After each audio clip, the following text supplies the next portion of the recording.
Welcome to the Refugee Voices Scotland podcast. It's the end of the year, hurrah! This podcast looks back on our favourite bits of the podcasts we've made so far and the people and organisations that helped get us started. Late in 2016 in the UK, there was a lot of negative tabloid news focused on refugees and immigrants. My daughter and I were chatting on WhatsApp about the negativity and what to do about it. I make podcasts for my work, and my daughter said, why not make podcasts of refugee stories to correct the imbalance? Very shortly and very typically for my daughter, she'd reserved a Gmail address and a Twitter name. Refugee Voices Scotland was born. More about what happened next later. This year, two of the organisations we interviewed told us what catalysed their beginnings. Here's Selina Hales from refuweegee. I caught the end of a news clip by accident that was about the closure of the Hungarian border, and there was a man with a very, very small baby in a papoose. My daughter at the time was probably only about one. Yeah, she would have been a year old at that point. This baby was weeks old, maybe about 6-8 weeks. And the border control the space was filled with tear gas, there were water cannons. Behind them there's a war, and the reporters were sort of trying to do this piece to camera, and somebody grabbed the reporter's arm and turned him round, and there was this man stood with this tiny little baby in a papoose, and the baby was screaming, and he was wiping tear gas from this child's eyes, and that was the point, and I will never ever forget that news clip. That was the point that I was like, I can't sit back on this anymore. I don't want to just watch that happening and to just be a viewer of this. I want to do something.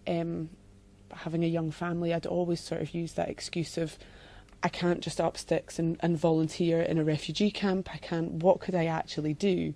And I don't really know what it was that triggered, but at that point I was like, what about when people get here? The least that we could do is make sure that if and when people do make it to us in Glasgow, that we share that warm welcome that we're all known for, or that we all like to think we're known for. We'll claim that pride. The Milk Cafe in Glasgow is a cafe that provides a safe, supportive environment where refugee and migrant women can receive employability support and work experience. It's also the centre of a multitude of cultural and educational activities. Co-founder Angela Ireland told us how they started.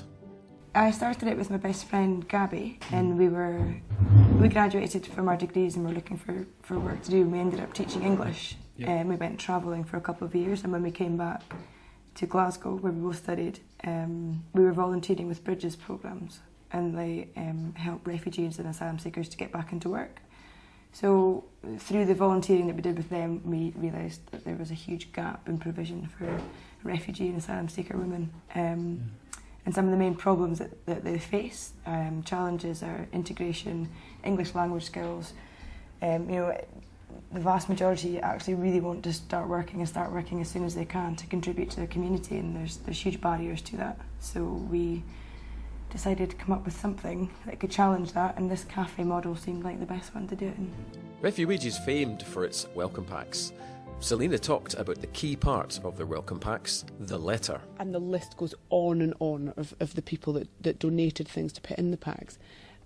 But that it then became quite apparent then that it's not really enough. That's lovely to get items and something, but the letters, the personal, heartfelt message from individuals in the city who are proud and welcoming and so happy to have new arrivals, that's the key to what refuweegee does. And I suppose that's where the project, for me, has just had huge impact, and it's still the area that I kind of think that's the heart and soul of the pack.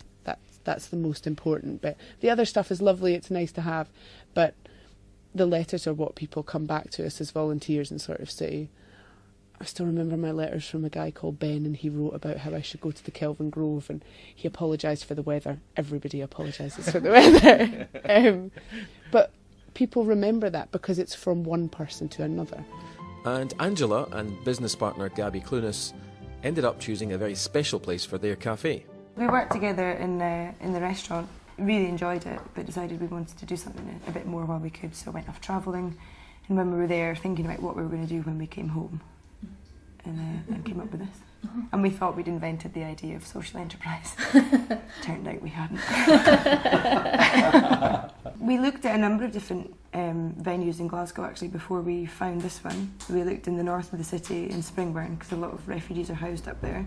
And then we looked in the East End because we thought I guess the economics in there are slightly different, so it's a bit more up and coming. And Denniston's is sort of maybe the new place to be because we're supporting people, but we also need to have people who have disposable income to come and spend in it. And actually, we both live in Govanhill. In this coffee shop, which we used to come to, went up for sale. We were like, "That's our coffee shop." Oh. Yeah, and it was a really quick transaction. We had a word with the owner, shook hands over a coffee sitting outside, and then a week later, got the keys. 2017 was the year that we started this podcast, and from idea to first published podcast, it took a lot longer than planned.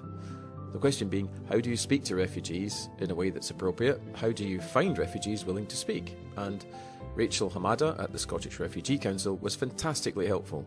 She pointed us to the Cup of Tea with a Refugee events that were starting in March 2017 that Social Bite were hosting, and I went along with my podcasting gear. Thanks to Ewain Black at Social Bite, he has organised several events and my network of contacts has expanded considerably. At my very first Cup of Tea event, I was sitting at the back listening to some lovely live music with my cup of tea, and I was approached by a young French lady who asked what I was doing. When I told her that I planned to make podcasts, she asked if she could help. So Marie Jacquet, volunteer English teacher and harp player, and I made the first 2 episodes together and had a lot of fun. When we recorded the Milk Cafe podcast introductions in Queen's Park on a lovely summer afternoon, I remember that the wind caught her harp. She had her harp with her, and it made some amazing sounds, so it's a super, super atmospheric sound. And there's me sitting with my recording equipment. Did I record it?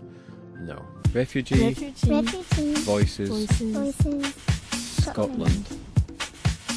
At a refuweegee event on a hot, sunny Saturday afternoon in Glasgow, I interviewed some volunteers, and a gentleman approached and asked what I was doing. Turned out this man was Sabir Sassi, the soon-to-be Chief Executive of the Scottish Refugee Council. I asked him for an interview, and he said, "Get back to me in the middle of September." I did just that, and I spoke to him after he'd been in the job for 4 weeks. Sabir started as a refugee in this country and is now Chief Executive of our National Refugee Council. He talked about the importance of family, of supportive communities, and the title I chose for the show, which was The Dividing Power of Numbers and the Connecting Power of Stories. Coming from a refugee background, but working with refugees and being able to reach out to people from all these different communities, I have learned that every refugee, no matter where they're coming from, or what conflict they're coming from, every refugee has got a powerful story of hope, resilience and courage. I think at times in our communities, in our schools, in our businesses, more than anything else, we need that hope and courage to rebuild our communities, to regenerate and to be grateful for what we have. I think sometimes refugees bring those stories of courage and hope and resilience. I think we need to be communicating those. Connecting people through stories is very, very important, because over the years and recently as well, I think I've personally given up on numbers and statistics and that many refugees there, that many here. And I think almost before you know it, we've turned into some kind of a number. I think numbers divide us. Even if you say the asylum application this year was 10 people, it will still divide us. People will still be saying, "Oh, why are we taking that many?" or whatever. Why not? So those figures, they're arbitrary figures, and they only create fear and perceived injustices. I think we need to move away from those and get to this, to be able to tell the stories clearly and better, because through stories we can connect. Through numbers we get divided. So I think it's building bridges between communities, creating a cohesive society is better than through stories, through people talking about their traumas, through people sharing the experiences of the conflict, the journey, the asylum system. I think that way people relate better to one another. Sabir also talked of the potential that refugees bring. I came here as a refugee with no belonging. The community invested in me, and I'm really grateful for that. But I'm not unique in any way. I'm not special. Every refugee has got a potential, and every refugee has got something special to offer if we invest in their integration. So, I mean, there could be many, many positive stories. I'm not one of those unique stories. I wasn't any. Yes, I got the support and I got here, and there are many others. If we give them the support, they will go even beyond where I've got to. Every time we interview someone, we get recommendations of whom to interview next, and we also discover new programmes for supporting refugees. One such programme is the Refugee Doctors Programme, which is funded by the Scottish Government to train doctors from other countries to practice in Scotland.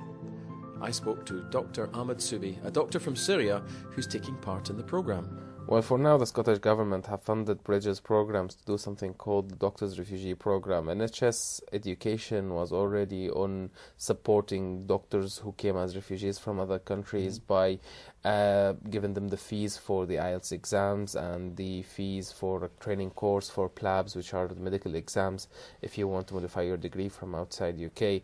And so they have thought, how many doctors we've got over here, over Scotland, and when they have made some calculations, they came up with 30 doctors who are qualified doctors in their countries but are waiting or trying to get their IELTS exam done, and then they will be just qualified as a doctor who graduated over here and start working in the GMC. So they thought, okay, the NHS education is paying for the exams, but who is preparing them just to go through the IELTS? And they have proposed for a project which organize all of these doctors in one place, give them a special training to pass that exam, and they managed to get the fundings from the Scottish Government lately last year, and they have started that. Now we're going as doctors to two colleges, one city of Glasgow, one Clyde College, and we're getting the training, and hopefully we'll get there soon. As I mentioned at the beginning, it took a while to get this podcast going. A big thanks to the Scottish Refugee Council for making introductions, to Ewain Black at Social Bite for running networking events and inviting us along, and to all the people we've met along the way. Deciding to make our podcast site on WordPress brought a new set of challenges, and the site would still be dormant had it not been for the free and friendly advice from the Glasgow WordPress meetup. I'll put a web link to them in our show notes page. They're a nice bunch of people. As 2017 ends, we have a lot to reflect on. Please listen to the full interviews in our shows on our website, www.refugeevoicesscotland.com. You will be surprised, amused and inspired by what you hear, whether it's the advice to refugees from Sabir Sassi. I'd say you might have had a terrible experience in the conflict, in the war. You might have lost family members. You might have endured a terrible journey. You might have gone through a really cruel asylum system. But giving up is not the only option.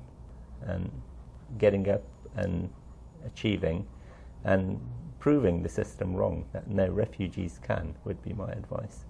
Not giving in, but delivering on that general understanding of refugees, people who fall but get up and try to rebuild their lives. And I think that would be my advice. Being a refugee is a difficult experience, but don't give up.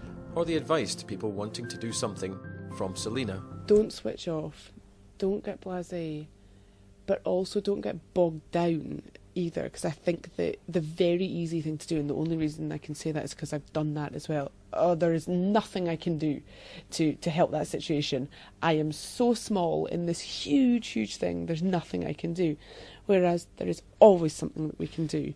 Begin, make that first sort of step, take that first, whether that's writing a letter, whether it's checking the volunteer calendar, come along to an event, engage with Scottish Refugee Council. Do you know, it doesn't need to be Refuweegee, it could be anybody, but go out into your local community, find out what is happening and engage with something, because just in doing that you will make change happen for so many different people. And I think there's real power in what we can do locally and the global impact that actually has.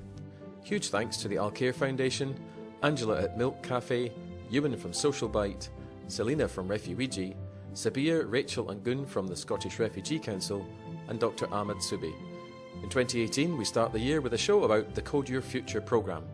The Code Your Future programme teaches coding skills to refugees and asylum seekers, and I caught up with Mozafar Haider and 2 of his students. They have classes in London, Manchester and Glasgow. Students learn all the technical skills needed to become a professional developer.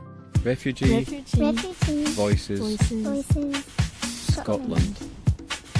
If you would like to tell us your refugee story, or if you have a Scottish refugee project you would like to tell us about, get in touch with our website, www.refugeevoicesscotland.com, where you can also subscribe to our podcast so you don't miss an episode. And the site show notes also contain all the links to all the programmes and contacts mentioned in our podcasts. Thank you for listening to our podcasts in 2017, and have a happy new year.